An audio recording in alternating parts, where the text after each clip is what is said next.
Mission 1. Who's the spook?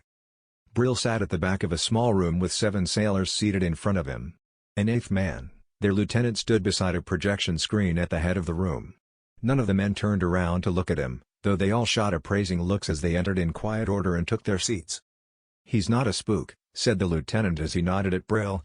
"He's on loan to us from Homeland." "Isn't Homeland a spook business?" shot back one of the men.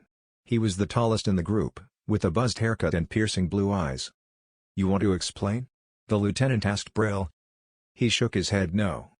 His instructions were to say nothing and observe, and he planned to follow them to the letter. This was his first assignment after 9 months on the farm, a CIA training facility in the Virginia countryside. He had been flown down this morning in an F-16 to Naval Station Key West to task with the SEAL team that operated from there. "Loose lips sink ships, am I right?" One of the sailors turned to grin at him. He had dusky black skin and etched muscles. He held out a corded forearm. "Washington," he kept grinning. "Like the president." Brill considered the hand for a moment and leaned up to shake it. "Pleasure." He disobeyed his orders. It was the first handshake he had taken in over a year. 9 months ago, he was picked up in South Africa and brought back to the United States. The man who met him when he was let off the plane in plastic zip ties and a hood was U.S. Senator Shelby Johnson, an old acquaintance from his home state. Shelby didn't shake hands. Instead, he ushered Brill to a private office for a meeting with the president, who conscripted Brill back into service for his country after absconding to South Africa. Technically, he wasn't attached to Homeland Security or any government agency. He worked for a private company called Barriquey owned by Johnson that contracted with the government. Brill wasn't supposed to know Shelby owned it, but the company, Barriquey, was named after a street in the hometown they shared. "Let's zero in on the mission," the lieutenant called out. "Our guest can share over chow." The sailors settled in and focused on their leader. "Our target window is pretty tight," he started and pulled up a map of Africa on the overhead projector. "We're tasked with a smash and grab. CIA has intel that Abu Aish is in Nigeria working with Boko Haram." He clicked a button and the projector advanced to a topography map of Nigeria. "Abu Aish is under the protection of a platoon strength or more of Nigerian terrorists. They traced him to a town 120 clicks south of the border with Algeria, called Sokoto. We are doing a beach insert in the port of Lagos, and catching a ride north on a Red Cross plane. We will exfil in manner same." He glanced at his men. "This is not an easy mission. Nigeria is Africa's most populous nation, it's got huge oil field reserves, and the leader of this group, Mohammed Yusuf, is no joke." "What does the name mean?" "You want to speak to this?" the lieutenant said to Brill. "Boko Haram means roughly Western fraud. These animals are strict followers of the Quran, and preach violent overthrow of the Western-influenced government." "How are they armed?" asked the tall blue-eyed man. Brill nicknamed him Sinatra in his head. "They get arms from the old Soviet bloc, but don't be surprised if you see U.S. munitions and equipment. We arm a lot of the governments that keep getting overthrown by rebels, who take the weapons and sell them. We're looking at AKs, and Vietnam-era M16s, mostly. The terrorists don't have access to planes, or any air support, but they are masters of making do with RPGs and tank busters." "You're our African expert?" asked Washington. Brill shrugged. "I've spent a little time in country," he said, referring to the years he was with South African reccees and then contracting under a mercenary group. "My purview is Angola, Sierra Leone, and other points, but the rebel groups operate pretty much the same way." "Even Islamic terrorists?" Again he shrugged. "Africa has over 2,000 religions, so Islam, Christian, animist, Lion King, it doesn't really matter. These Boko Haram soldiers are going to be hopped up on Stavo or other drugs, so religion won't have as much sway as you think. What you will remember is a bullet from their gun will kill you no matter what you or they believe." "Preach," Washington grinned. "All right, let's get on with the particulars," said the lieutenant as he pulled their attention back to the front of the room to lay out mission parameters. 2. Brill sat in the back of a C-130 crammed into a narrow jump seat and tried to sleep. It was something the instructors drilled into him, first training with the South African Defense Forces, and reinforced on the farm, the CIA training facility in the rolling hills of Virginia. Sleep wouldn't come on this trip. Maybe he was too nervous. Though it wasn't his first foray into the field, and he was used to action in hot spots, maybe it was working for Barriquey for the first time and wanting to do well for Senator Shelby. They found him after his squad was killed in Angola and he was working in South Africa for Mr. Van Housen, his old girlfriend's dad. Brill was caught up in a CIA sting fronted by Barakwi Services, a private military contractor. They rendered him back to the U.S. when they discovered his identity, and Shelby scooped up the Special Forces recce soldier for additional training in covert ops and wet work. Brill knew what he was. A killer for hire. He studied the men in the cargo hold of the plane with him. Their features were harsh under the red glowing lamps and thin metal cages spread every few feet along the bulkhead wall. They were killers, soldiers like he had once been. They might have even called him a brother-in-arms, even though he worked and trained in an ally country as opposed to the beaches of San Diego and swamps of Florida. Now he was a freelance contractor. Technically, if they were caught, the sailors around him could be used as bargaining chips for terrorist groups or foreign governments in diplomatic conversations. If he was caught, nobody would know his name. So he didn't plan on getting caught. The sailors slept, despite the rumble and roar of the jet engines right outside of the thin metal shell. The plan was simple. They would land in the Azores and load into the back of a Chinook. It would ferry them offshore and drop them into the Atlantic. The squad would inflate IRB, inflatable rigid boats, to carry them through the busy shipping lanes where they would make the edge of the port, scuttle the boats and swim to a pre-designated pier. After that, they would sneak through town to an airfield where a chartered plane under a Red Cross logo waited to carry them north. There were a lot of moving parts, and multiple opportunities at Discovery. It would not be the way he planned an op, thought Brill, but since he was a guest on this foray, he kept his mouth shut. He preferred things to be more in control, but if the powers to be wanted to serve up some chaos, he'd chow down with gusto and ask for seconds. He also planned to learn as much as he could, and apply it to future ops. His mentor, Simon, had drilled it into him as well. There were no failures, just opportunities to learn. The engine roar shifted as they began their descent, and the sailors around him stirred, instantly alert. He had to hand it to SEALs. They were some trained hard chargers. Hell, half of them might make good recce's. He grinned in the dim hold of the plane. 3. The plan went off without a hitch until Washington slithered up the metal rung ladder bolted to the side of a pylon and onto the black pier. The god of luck put a guard on the far side of the boards, hidden among a stack of boxes as he snuck a cigarette. The startled yelp made Washington fumble for the Glock 19 strapped to his leg. Brill was second on the ladder and saw the long SEAL making the draw. He yanked his SIG from the holster and drilled a silenced shot into the guard. A shadow detached from the land and quietly pounded down the rough-hewn boards toward their position. Brill turned and sent 2 shots into the man, and watched as the body pitched over onto the boards leaking.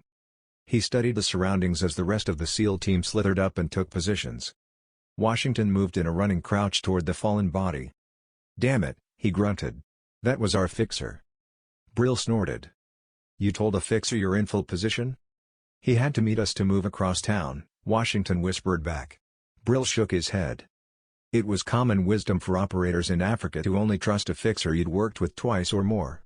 They were notoriously loyal to money, and could be bought off for several $100s or even a threat to their family if they had it. And you never told your fixer where you came in or out. The rule was to meet somewhere neutral and safe. This guy probably set the guard on the ladder so he could foil their entrance and split the reward. Good riddance as far as Brill was concerned. He couldn't share that with the team though. Confidence was 99% of the mission going in country with limited intelligence. Knowing they were betrayed from the get-go meant they might scrub the mission, and his orders were to get the job done no matter what. "We'll get across town," he told Washington. "Move your men off the pier and take a position behind that warehouse."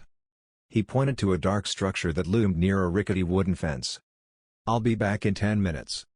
He stood up and marched off the dock like a guard. Washington made a quick grab for him but missed. The LT scooted up next to him. "Where the fuck is he going?" he said in a harsh whisper. "Told me to move our guys over to that warehouse and wait." The LT glanced down at the leaking body splayed on the concrete. "Is that our fixer?" Washington nodded. "Who the fuck is this guy?" The LT grunted, almost too loud. He used finger motions to send the men forward, 2 by 2 to secure a spot next to the warehouse. He didn't know who Brill was, but he knew that once they got clear he would read him the riot act. This was his mission. "And I'll be damned if some spook wannabe is going to fuck it up," he muttered to himself as he crouched in a run to hook up with his men in the shadow of the warehouse. Washington kicked the fixer's body over the side and listened to the splash before he followed. 4. A sandy beach insert would have been simpler, but access to the airport was taken into consideration. By using the port as an entry point, They cut out 45 minutes of ground time, which diminished the opportunity for discovery. 8 white men and 1 black man on a bus would not go unnoticed, even in the darkest hours of the night. Brill moved to the guard shack and peeked inside. A young man was sleeping with his legs propped up on the counter, mouth open in an impressive snore. He sneaked under the bar that blocked the road and went in search of transportation. The port of Lagos was one of the busiest in the region. Ships plowed through the waterways at all hours of the night, and a third shift worked on a Pier 3 over from the dark one they ascended just a few moments before. Brill found a pickup truck next to one of the buildings. He planned to break the driver's side window, but tried the handle and it popped open. He slid inside and hot-wired the ignition, just as he'd been taught in Virginia. The truck was not an ideal transport, but it would do. He would cram Washington in the cab with him, the black face prominent for anyone looking at them as they passed. He would instruct the others to lay in the back. They had a timetable to keep and the airport wasn't so far that they couldn't use the cover of darkness to their advantage. 5. The pickup and the pickup transition went smoothly. Brill drove up next to the fence with his headlights off and eased to a stop with squealing brakes. The SEAL team cut the wire along the bottom of the fence and slid under.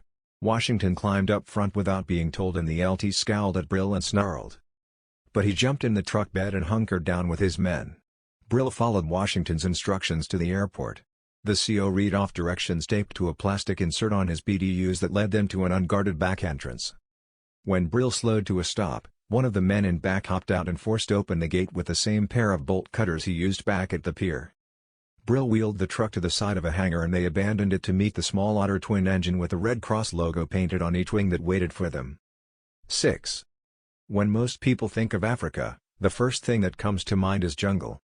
Visions of Tarzan swinging vine to vine, lording it out over super-intelligent apes who would one day rise up to take over the planet was what most people considered when they thought about the Dark Continent. If they ever thought about it. Africa had vast resources, and amazing people. Yet headline after headline in the Western world focused on the atrocities committed by a few maniacs. Africa spanned several climate zones, from rugged rock-strewn coasts in the south, to sprawling deserts in the north. Sokoto was on the edge of the desert. "Where are the monkeys?" Washington whispered. The SEAL team dug in on the edge of town and set up observation posts. They used shovels to scrape out depressions in the sand that threatened to fall in on top of them if they got too deep, and then lay under damp sand-covered tarps while the midday sun beat down on them. This far north, the only green things that grew were along the shallow winding rivers. The desert marched south in a relentless progression that threatened to take over the entire continent one day. Brill had read that it advanced at the rate of 2 feet per year, and with global warming threats, may move up to 4. No one alive today or for the next 6 generations would see it happen, but if the Sahara reached the equator, it was the end of mankind. It was hard to think in terms like that, especially faced with survival today. Brill had seen it when he returned to America, and in small villages flung across South Africa. The mentality was now, not the future, and forward thinking didn't go too far beyond setting up food, shelter and survival for the next day. Maybe that was the human condition, he pondered as he sweated under a tarp next to Washington. The LT had started to berate him as soon as they disembarked from the plane, but Brill just stared at the man until he shut up.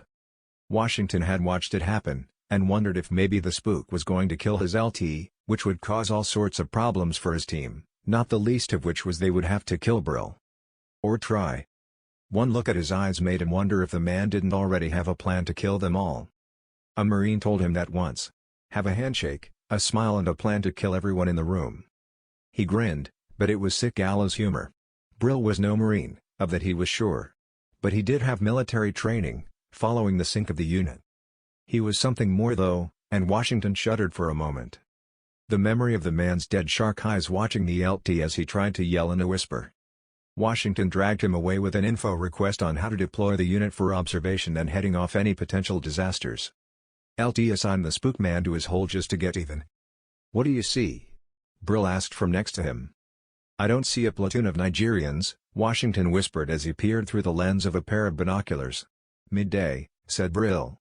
"I haven't gone up against Islamists before, but don't they pray?" "Mission brief says they do." Washington took a sip of water from his camel backpack. "I haven't seen many pray though. Fornicate small boys and goats, lie, cheat, drink, kidnap girls into slavery, sure, but pray? Been here before? Not this sandbox, but one just like it. I wish there was a way to tell a good Muslim from an Islamist." Washington blew out his breath. "One of the guys in my old unit was a Muslim. Best guy I knew. Fucking Islamist blew him up in Afghanistan. Guy was dressed like a goat herder, had a wife and 2 kids with him when he detonated the bomb. How do you fight that shit?"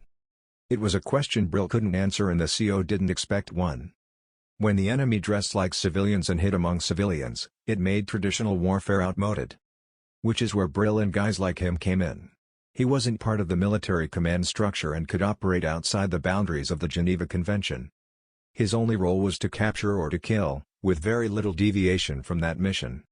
Even here, as the SEALs were tasked to capture an Islamic fundamentalist for interrogation, Brill's job was to go a little bit further inland and eliminate a scientist.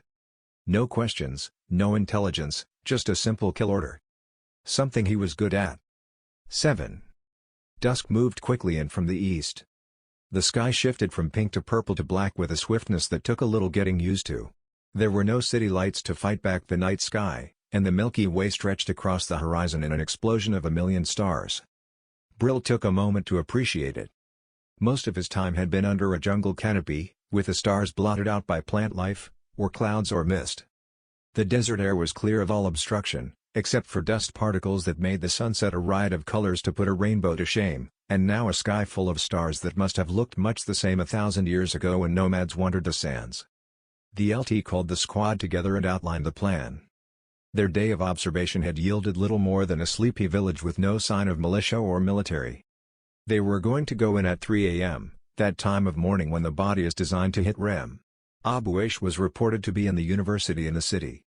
Even though the men had pictured brick walls and lush grounds, their experience was based on American and European universities. In Sokoto, it was 2 buildings, single-story structures behind a wrought iron decorative fence. The grounds were sand-covered dirt, with sand-covered paths that led from a central courtyard. One of the buildings was a dormitory, one was full of classrooms. There was a light on in the classroom building, and IR indicated 3 bodies in prone positions in the room. Sleeping men and their heat signatures. The plan was to move in quick, grab the 3 and extradite them to a secure location to await pickup from the Red Cross plane. Brill listened as the plan was laid out. He knew, just as these men did, that no plan survived contact with the enemy. The LT was well trained though and spent time going over contingencies with his men. "What's the spook's role?" asked one of them. The LT turned to ask Brill what he was going to do while they grabbed the terrorist, but he was gone. 8. Slipping away from the SEALs in the dark wasn't easy. If they pointed their IR goggles in his direction, they would see him jogging away at a steady 7-minute mile. He could keep up the pace for 2 hours or so, plenty of time for him to reach his intended target. He didn't know what it was about Islamists, but they liked to hide out in universities.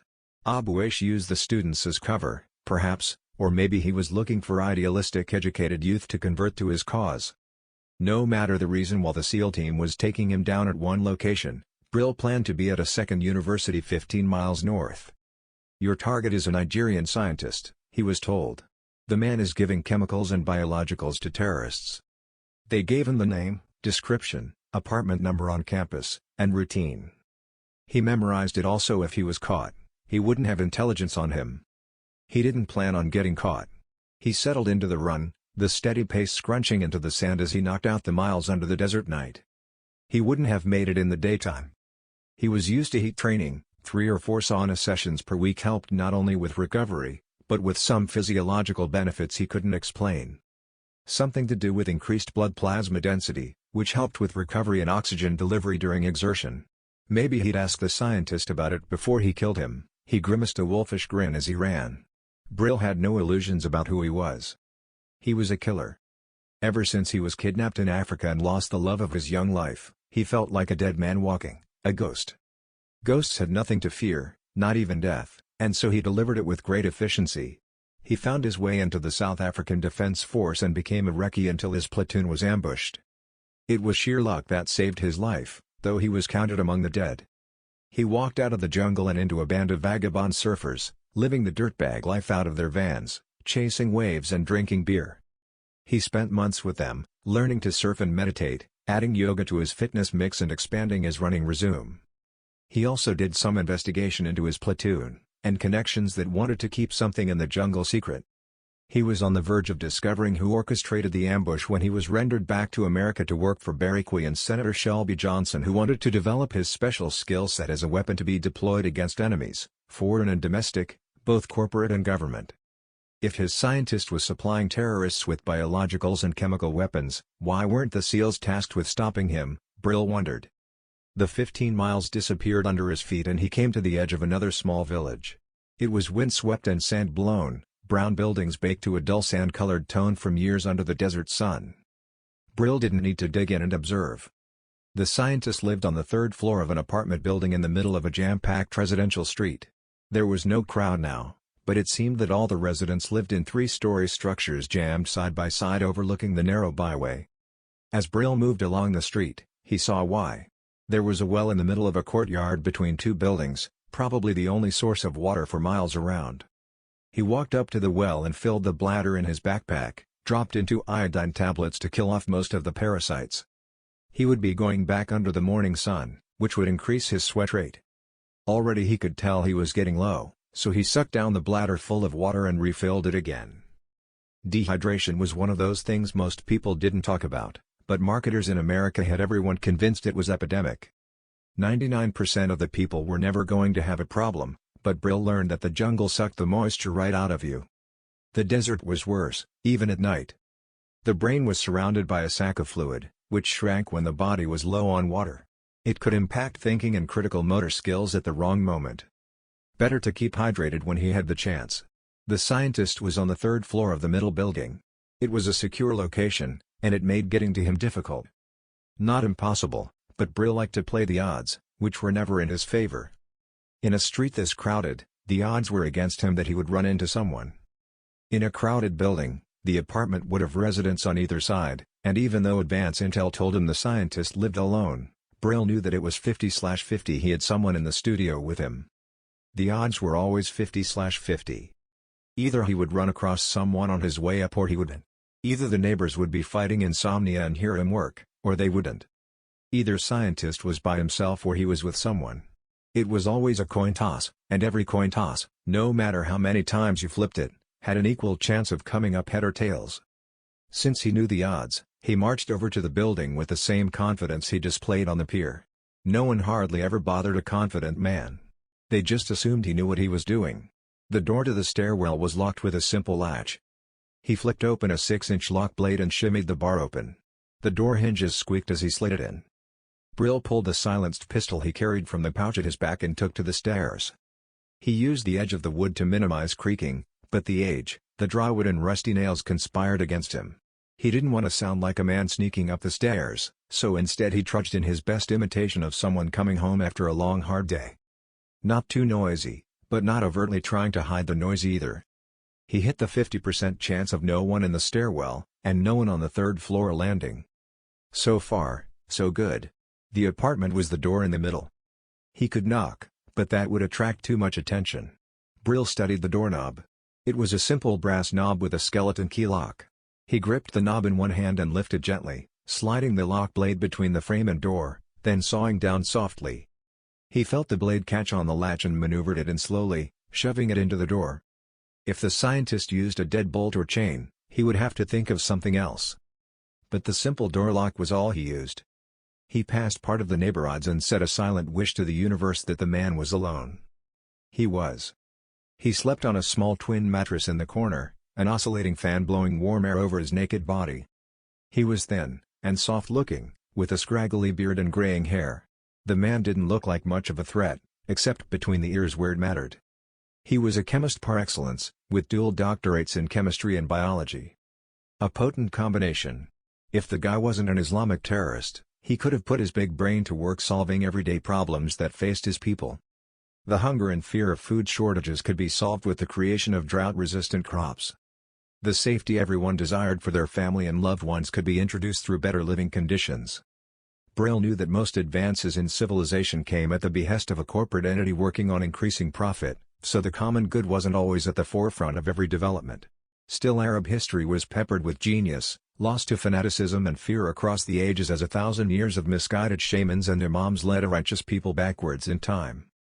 They weren't progressing, except in areas of how to kill Western influences and subjugate the masses. Brill raised the pistol and settled it just above the bridge of his nose. In World War II, America and Russia stole German scientists working on the atom bomb and secreted them away to warrens and dens in hinterlands of the country to continue their work. In the War on Terror, scientists were shot on sight, any potential good they could do for their world far outweighed by the horror they could inflict. He pulled the trigger and spread the man's potential across the flat pillowcase. Brill turned and faced the door to wait out the odds on the neighbors. No one came. He gathered up some paper material spread out on the desk and stuffed it in his pack. Analysts back at Barakwi could look over it to determine if it was viable intelligence. He stopped with one piece of paper. It was an invoice from Barakwi, payment to the man dead in the bed. Brill tilted his head in confusion. Why had Shelby sent him after a scientist on the Barakwi payroll? Had the man gone rogue? What was he doing out here? A motor engine cut through the quiet of the village and set his hair on end. It was out of place and ripped apart the silence. No time to wonder, he shoved all the paper in his pack and took the stairs down 3 at a time. 9. Luck. It's one of those things that everyone says is what happens when preparation meets opportunity. Brill thought maybe the Scottish had a better angle on it. Luck was something mystical, and energy in the universe that gave some folks an edge over others. The converse could be true as well. Brill was lucky. At the bottom of the stairs, he slipped in the sand and spilled across the floor in a sliding heap. As he fell, bullets peppered the doorway and shattered the wooden stairs where he had been just a microsecond before. He covered his head and rolled behind the wall. Bullets shattered the wood and sprayed him with splinters. He pulled an extra magazine from his pouch and got ready. Who was shooting? Why? Those questions rolled through his mind as he searched for a way to peek outside. He had no idea how many there were, or where they were situated. They were using AK-47s, that much he could tell from the distinct sound it made when firing at him. AKs were ubiquitous on the continent, practically a prize for every boy that turned 13. No answers there. Still, he just killed a terrorist scientist, so he could assume they had some sort of alarm on his door. Even though he hadn't seen one. Bootsteps pounded on the walk outside. He heard the chatter of their voices, Arabic with a heavy African dialect. They kicked in the front door and 3 men stormed the stairs, never bothering to clear the small foyer.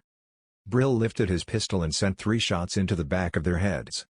The bodies pitched forward and slid down the stairs, leaving smears of blood and brains in a path. One of the legs of the lowest man twitched in a dead man's dance. Screams erupted from outside, followed by more bullets. They avoided the bodies of their fallen comrades, so the shots went high. Brill cowered on the floor and wondered how fast he could roll across and grab a rifle. Would the men outside react in time? The door was hanging by one hinge, giving him a limited view outside. 6 men gathered around a pickup truck, a Nissan 4-wheel drive which was one of the most common vehicles in Africa. There was a mount for .50 calories in the bed, but it was empty. The men were arrayed in a random pattern from the tailgate to the hood of the truck, each of their rifles trained on the door and spitting bullets into the dark opening. Lights were coming on in some of the apartments, though smart residents were staying dark until the shooting stopped. Smart, thought Brill. He took careful aim through the crack in the door, moving his pistol from the head of one man to the next in sight. He couldn't get all 6, not from this angle, but 2 were sure to fall. Brill popped them both. 1 minute they were standing, the next it was like someone cutting the strings on a puppet and they dropped. The others noticed and stopped shooting, screaming obscenities instead. Brill rolled across the floor, yanked a rifle and rolled back. A line of bullets stitched the ground next to the dead body. He checked the magazine, half full. He had never been a fan of spray and pray, but with 4 men left, and maybe more on the way, he needed to escape. He stuck the barrel around the corner and squeezed off 3 round bursts in 3 blasts with one hand. He leaned around the corner and shot the other 4 men as they scrambled for cover. The last one squirmed in the dirt, crying and squealing, his ripped abdomen spilling into the sand. Brill checked the street in both directions. No one there yet. He grabbed a second rifle from one of the dead bodies on the stairs, and ran outside. 2 of the men were still breathing, the gut-shot crier and another who was gasping with a sucking chest wound. Brill put him out of misery with a rifle shot to the head, then flipped over the gut-shot man. "Speak English?" he growled in Afrikaans. The man mewled. He was worthless, concerned only with his own agony now. Brill ended his suffering. He grabbed 2 more rifles and magazines off the dead bodies, and left them where they fell. It was going to be a story for authorities to piece together, but so far, no witnesses had popped out to the street. He was sure they were watching him though, so as he jumped into the cab of the pickup truck, he grabbed a scarf and wrapped it around his head. Let anyone watching tell a story about Boko Haram shooting a scientist and then fighting it out among themselves. He cranked the truck. It wouldn't start. He pumped the gas and tried again, and this time it turned over. Brill dropped it in reverse and backed out of the village as fast as he could manage. When he reached the end of the street, he swung around in a giant cloud of dust and raced the 15 miles back toward the SEAL team. He wasn't sure what was going on, but he knew there was no alarm. That team had been on him too fast, and they were too ready to kill him. Someone had talked, and when he found them, they were never going to speak again. 10. Washington knew they were screwed. The cluster they had walked into turned sideways the moment they stepped onto campus. 3 a.m. was when most people were supposed to sleep, and SEALs were damn good at sneaking. So were young couples in love. Sinatra was focused on the building and tripped over the young couple sleeping on a blanket wrapped in each other's arms. Their cries of alarm woke up the dorm rooms, but instead of disgorging students, armed militants streamed out. They had a choice. Firefight with superior numbers, or retreat with the mission incomplete. The LT called retreat and the team moved back under the cover of darkness. But Abu Aish was no fool. He had a backup squad with instructions to seal off the university, and the SEALs ran right into a bottleneck trap. Aish piled on the men surrounding them, until the team was in an untenable position. Outgunned, outmanned and on lower ground. "Hold your fire," LT commanded. Washington had seen this scene in a movie once. A SEAL team sneaked through the sewers and came up in a prison basement, but set off tremor sensors that alerted the bad guys they were coming. When the last SEAL popped up into the basement, they were faced against a superior force with overwhelming firepower shooting down from high ground. A classic no-win, get-killed situation. "Surrender," Aish called out to them. His voice was light and effeminate, a harsh contrast to the demented terrorist he was. "LT," Washington grunted. The team glanced around, weapons drawn, ready to face down and die if called for. There would be nothing gained for it, except the deaths of good men. They would be tortured, but when they missed extraction, the U.S. would send in pararescuers, or negotiate for their release. The LT weighed their options. He wasn't sure if the team could take out enough terrorists for their loss to hold meaning. The bullet slammed into his Kevlar and knocked him backwards. He could hear 6 more shots follow as he struggled to catch his breath, struggled to reach his weapon and return fire. A boot slammed on his hand and crushed the bones. He screamed and lunged at the terrorist standing on his fingers. The man slammed a rifle butt into his head and the LT blacked out. 11. Radio silence is nerve-wrenching and painful. Brill wanted to reach out to the SEAL team to get a situation report, but didn't for 2 reasons. 1. Orders were to keep quiet to avoid detection from electronic monitoring. The presence of the terrorist kill team waiting for him outside of Faizi's house told him the mission had been compromised, or at least parts of the mission. 2. His radio had been shot in the firefight. A piece of metal or plastic from the shattered casing was embedded under his skin and causing him great pain. He ignored it, but he couldn't ignore the blood leaking down his leg. He ripped off a sleeve and made an impromptu wrap. It didn't feel like the shrapnel nicked anything vital, just a nice long tear wound. He cinched it as tight as he could with one hand and vowed to ask Washington for some quick clot and gauze once he hooked up with the team. The Nissan bounced across the rutted dirt path carved out of the sand that passed for a road in these parts. He was used to it. A ride on a jungle path was usually an adventure in not breaking down, which the trucks always inevitably did. He hoped it wasn't the same for this stolen pickup. It carried him back toward Sokoto and he paused on the edge of town. He couldn't see past the buildings, but something was up in the middle. A cloud of dust swirled up into the air before being whisked away and dispersed on the whistling wind. His eyes narrowed. The activity was near the university building, if he recalled his maps correctly. That's where the SEALs were supposed to make their capture. He expected to find them on the other side of town, but needed to investigate first. If the dust was trouble, they might need his help. He pulled the truck beside a building and killed the engine. There was a scarf on the seat and he wrapped it around his head and shoulders. He still looked out of place in black BDUs, but the checkerboard headdress and assault rifle might dissuade second looks. He jumped out of the truck and jogged through the streets toward the university. He kept to the edge of the buildings, staying in shadows where he could. The small village was quiet, except as he drew closer to the dust cloud. Ahead he could hear the murmur of a crowd. He sneaked to the edge of a building and peeked around. A group of AK-47 toting terrorists surrounded 6 of the SEALs. The Islamists had their faces hidden behind black scarves, waving their weapons, slamming them into the men. Each time one of the sailors pitched face first on the ground, the other terrorists would jump in and pound him with kicks, rifle butts, yelling and spitting. There were 15 of them. Brill could make out Washington, being the only black face in fatigues, and maybe the tall one was Sinatra. They were missing one man. Brill couldn't see the LT. That meant 2 things. Either he was dead, or being interrogated. He checked the clip in his rifle and pulled a spare out of the pouch and prepared it for quick insertion. The reason the AK-47 is so ubiquitous in third world countries was because it was so simple to use, and practically indestructible. But they still jabbed. Brill didn't have time to disassemble and clean the weapon, so he checked the action and sent up a silent prayer to the gods of war that the previous owner had at least kept it out of the mud. One of the Islamists raised his gun and shot a SEAL in the thigh. The man screamed in pain, then rage. The terrorists laughed and shot the man next to him in the other leg. Brill raised the rifle and flicked the selector to semi-auto. He'd rather be using his pistol up close, but from this range it was hard to miss. He didn't.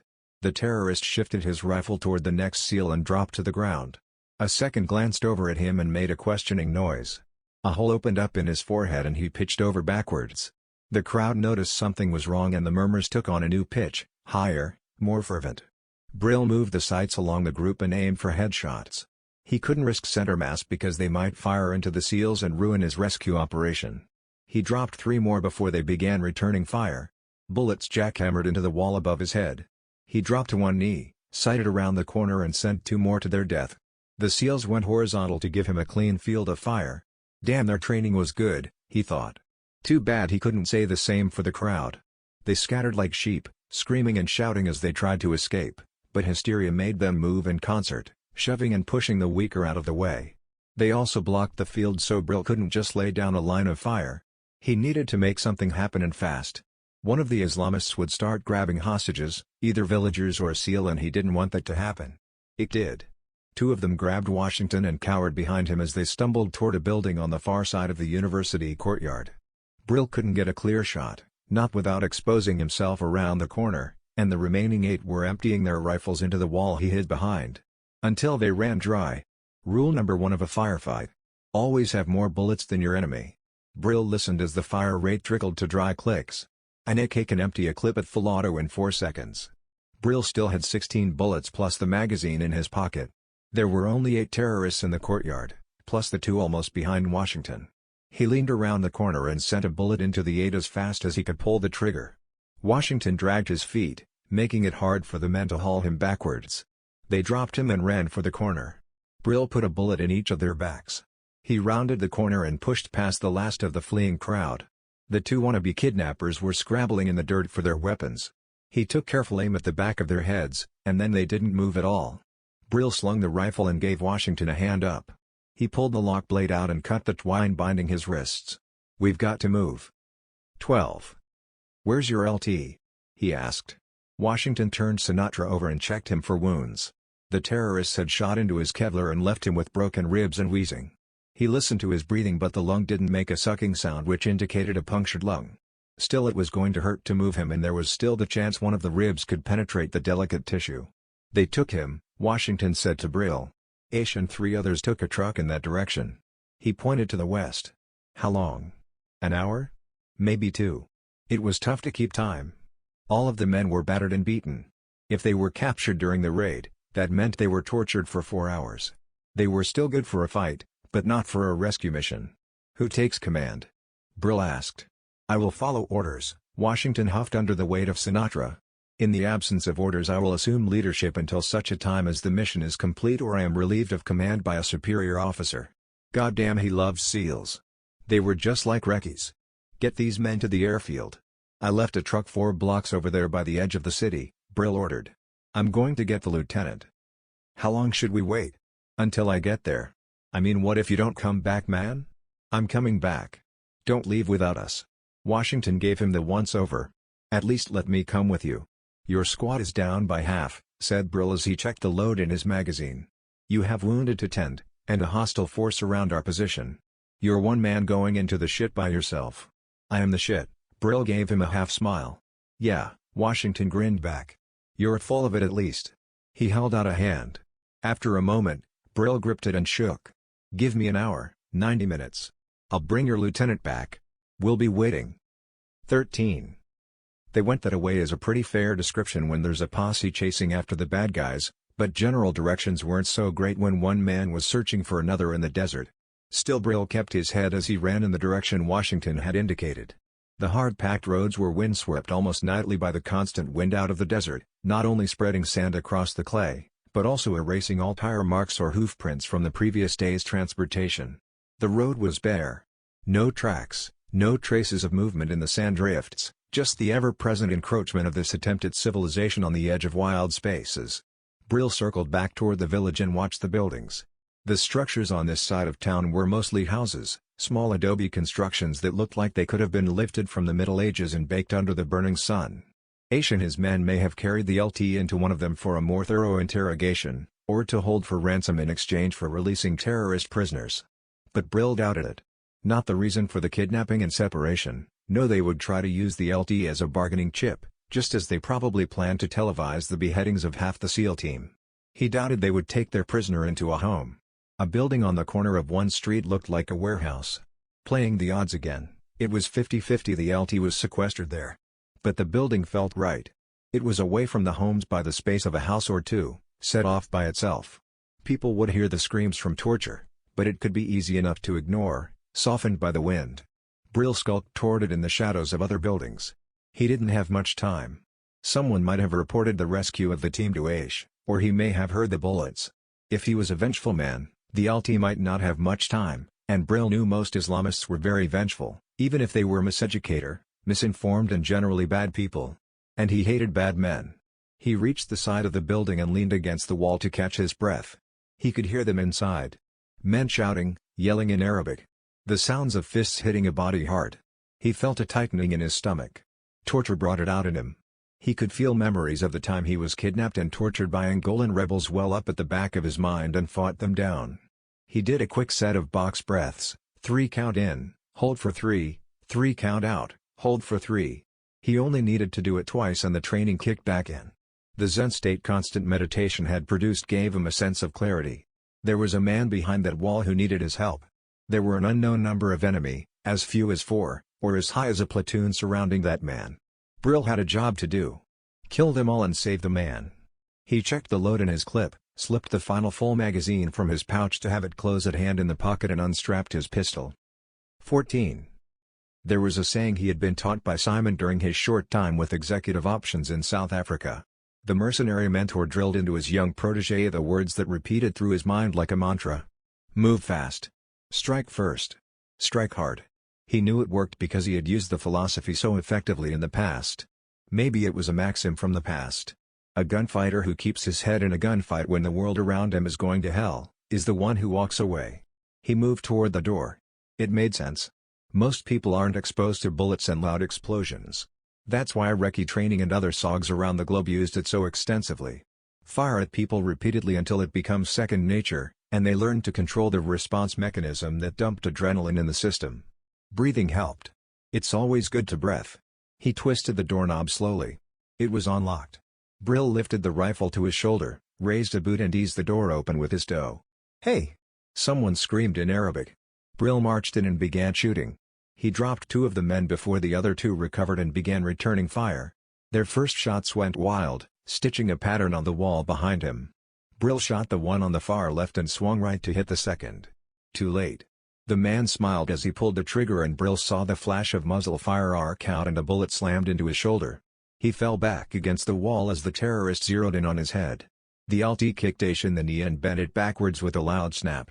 Aish screamed in pain and struggled to turn his rifle on the SEAL. Brill yanked out his pistol and shot him. We were supposed to take him alive, the LT gasped as he crawled across the floor on his hands and knees. You're welcome, said Brill. The LT cradled his right hand against his waist, but worked with his left. He dug a quick clot package out of a leg pouch and sprinkled the powder on Brill's leaking shoulder. Through and through, Brill grimaced. Lieutenant nodded and slapped a bandage on the front and back. He'd still need a medic, but at least he wouldn't bleed out. Brill examined the LT. His hand was mangled, His face a mishmash of bruises and open cuts, but he was breathing. "Did they shoot you? Any wounds?" He grunted. "Beat the shit out of me," LT grunted back. "Looks like we'll both live. How are my men?" "Alive when I left. They pulled back to the airstrip to hold our LZ. Then let's get moving." The LT tried to get up. It didn't work as well as he hoped. Blood loss and being beat left him dizzy. Brill helped him up, but mostly because he needed the assistance too. The two grabbed weapons off the fallen terrorists. "Search his pockets," LT ordered. "Take what we can." Brill frisked the dead bodies and recovered a few scraps of paper. They didn't look like much, but there were 2 cell phones in his pockets that he grabbed as well. Maybe they could pull intel from them. "Ready?" Brill glanced at the LT. "What's the plan?" "Running out of the question?" "I can shuffle," LT offered. "Then we grab a car." "I don't see a rental company out here," the SEAL smirked. "Find a way or make one Hannibal," Brill shot back. He checked the exit, searching the perimeter, and the 2 wounded men shuffled down the street shoulder to shoulder. 15. There wasn't a stolen pickup truck resting in the shade next to this building, but there was a rusty Peugeot that looked like it was held together with baling wire and prayers. Brill set the LT against the hood and growled as he leaned under the dash to hotwire it. Hot white pain lanced through his shoulder. He used the lock blade on his knife to pop open the steering column and strip the wires, then crossed the starter with the ignition and yelped. Sparks arced out on his fingertips and the engine rumbled to life with the muffler popping. He pulled himself into the driver's seat while LT hobbled over to the passenger door and fell in beside him. "Buckle up," said Brill and slipped it into gear. The ancient crate took a moment to decide if it was going to roll, but eventually it did. Brill jammed the accelerator to the floor to get it up to 20 miles per hour. "I don't know what we'll find at the airport," Brill yelled over the wind coming through the windows. "If they ambushed you, then they may know that's the only way in and out." "We weren't ambushed," shouted the LT. "Stupid Murphy and his damn law." Brill nodded. He had some experience with that particular rule. "We tripped over a pair of lovers in the garden and they gave us away." Brill stiffened in his seat. "Weapons hot," he called out. The LT glanced ahead. Someone, terrorists they assumed, had parked 2 trucks across the road to form a roadblock. Brill was very familiar with this tactic. It was a common enough strategy down in the jungle. Rebels put up impromptu toll booths to rob and steal from anyone using the road. They could move with impunity and operated pretty much everywhere. These did not look like rebels. As they drew closer, the visual became clear. Checkerboard headscarves meant Boko Haram. "Can we bust through?" LT asked. "In this?" Brill chuckled. "I'm open for a plan." The LT watched through the windshield. "How accurate are you, Lefty?" "I can shoot," he sulked. "Take the wheel." Brill lifted up his stolen AK and set 2 magazines in his lap. He reached for the LT's weapon. The man slid it back and held tighter. "I said I can shoot." Brill nodded. The man set the rifle in his lap and grabbed the wheel. "Pedal to the metal," the LT ordered. "No other way," Brill answered. He settled the rifle out of the open driver's window and employed a technique he hated. Spray and pray. He stitched a line of bullets across the 2 trucks blocking the road and the men cowering behind them. He emptied 1 magazine, changed it out and emptied the next. The LT steered with his uninjured left hand and somehow managed to wrest his rifle out of the passenger window to add to their firepower. Brill marveled at the training because it must have been excruciating to slip his broken mangled fingers through the guard and pull the trigger. The terrorists returned fire. They could hear bullets ping off the engine block and a cloud of steam and smoke poured out of the hood. "Go right," Brill screamed. The LT yanked the wheel right. They sailed past the roadblock in a sliding screech of sand and bullets. Brill lifted his pistol and used its more accurate sights to winnow down the enemy by 3. Then they were through. The remaining terrorists fired into the back of the car. The LT yelped. "This is going to come back to bite me in the ass." "That's a bullet," said Brill. "They call it $1 million wound." "I know what they call the damn thing," Lieutenant snapped. "We're leaving a trail of dead bodies that's going to create a stink to high heaven. Would you rather they kill us? We were supposed to be in and out unnoticed. How are we gonna exfil now?" Brill watched the road ahead as they raced down the dusty desert road. With the terrorist army on their ass, he was wondering the same thing. 16. The terrorists didn't catch up with them. Murph may play fast and loose with the rules, but he had no favorites. Maybe they did some damage to the trucks at the roadblock, maybe they took out a key leader and in the absence of orders the remaining Islamists snuck away to blow themselves up another day. Brill couldn't be sure. All he knew was they reached the airstrip and the rest of the team was there at the stolen truck. He puttered up next to it at a blistering 5 miles an hour. The engine gave a groan, a shudder and what sounded sadly like a scream of hissing steam before it finally died. "Good boy." Brill patted the wheel. LT fell out of the passenger door and splashed blood across the sand-covered tarmac. Washington ran over and slapped him on the ass with a bandage, then helped him hobble toward the plane. The Red Cross worker stood on the steps and watched the team limp closer. He smiled, his eyes hidden behind mirror aviator sunglasses. "Looks like you got into a little fight," he called to them in an African-tinged accent. He pulled his hands from inside the door and pointed pistols at the wounded men. Brill drew and fired. A bullet ripped through the pilot's smile and pitched him down the steps. "Boko Haram," he said to the questioning looks from the SEALs. Washington leaned the LT against one of the other wounded men and clambered up the steps. A second later he stuck his head out of the door. "The pilot's dead," he said. "Can any of you guys fly?" "We hitch rides," said Washington. "He was our only way out of here." "Not our only way," said Brill. "Are you a pilot?" "Not quite," Brill said. "Get everyone on board." "What the hell are you thinking?" Brill pointed to a dust cloud rapidly bouncing toward the airstrip from the direction of the village. "The terrorists found a leader. I'm thinking we have company." The unwounded SEALs lifted their comrades and shuffled them into the waiting belly of the CJ plane. Brill climbed the stairs and flipped the pilot over to search his pockets. "What are you looking for?" screamed Lieutenant. "Key," Brill shouted back. "The fucking plane doesn't need keys." Brill shrugged and ran into the plane. "Close the door," he said to Washington and tripped into the cockpit. "I thought you said you could fly." "I didn't say anything." Brill studied the controls. It was a jumble of dials, and gauges on a console in front of a yoke. He pressed the two pedals on the floor and listened to the clink of something near the back. "Find the start button," he said. "We're going to die." The lieutenant slid into the co-pilot's seat. He reached forward and jammed a button. The left engine roared to life. Brill jammed another button and the right engine followed it. "Look for brakes," said Brill. He thrust the throttle forward and the plane groaned. The lieutenant jammed a second set of buttons and the plane lurched forward. Brill used the pedals to turn it around and the plane slowly rumbled toward the runway. "Speed," said the lieutenant. Brill shoved the throttle forward again. "More speed," said the lieutenant. He pushed back in his seat, trying to will the plane off the ground. "Buckle up," Brill yelled. Bullets pinged off the fuselage. "Speed!" screamed the lieutenant. Brill jammed the throttle all the way down and yanked back on the yoke. The asphalt raced beneath the window as the end of the runway loomed. The plane shuddered once, shuddered twice and lifted off the ground. It soared over the barrier blocking the end of the runway and straight toward buildings. "Speed!" the lieutenant shouted again. Brill yanked up on the yoke, pulling it all the way to his stomach. The plane nose lifted almost straight up as it fought for altitude. Brill remembered that too high too fast could cause a stall, so he pushed the yoke forward, trying to level off.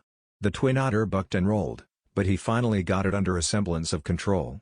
It wasn't quite level, but it was headed in the right direction. "See," Brill breathed out in a huge sigh. "Flying." The lieutenant reached up and flipped on the autopilot. "At least until we run out of gas. Flying is easy. Landing is the hard part." Washington slid into the navigator's seat. "We'll land. I trust him, LT. "Better you than me," he said as he unbuckled. "I'm going to check on my men." He slid past them and through the narrow cockpit door. Washington leaned across the recently vacated seat. "How's the shoulder?" the CO asked. "Works," Brill grimaced. "I'm going to need a long run after this mission," he grunted. "You run?" Brill asked. "How far?" "My last race was a 100-miler, the CO grinned. "That far?" Brill said. "I run, but haven't done a race yet." "You should." "What's your longest distance?" "I just run for fun. Our personality types need an outlet. Some guys lift weights, which I do, but for some of us, it's not enough. We run for an hour at a 6-minute pace and you're knocking out 10 miles. Try running 50 miles at a 7-minute pace. Or 100 at 9. Then you really know what you're made of. True grit. Yeah, after 50, it's all willpower. The body starts to do weird things. It's my release. I'll have to try it. Let me know, I'll run with you." "Deal," said Brill. "If you land," the CO smirked. "When we land." "Hey, I'm from Missouri. Show me." The two men stared at the horizon, the ground blending into a dark shade of verdant green as they passed beyond the reach of the desert and puttered over the treetops. Brill relaxed a little. The jungle below could be full of RPG-toting rebels all aiming for the tail section of the Twin Otter, but he felt at home. He couldn't go back though. Back in the US, he had to find some answers. Someone set him up. That meant there was a leak in the organization, and he needed to find out who. He kept a hand on the yoke and planned it out in his head while his shoulder throbbed. His mission 1 was a success but not without lessons. He wondered if the next one would have as big of a bang.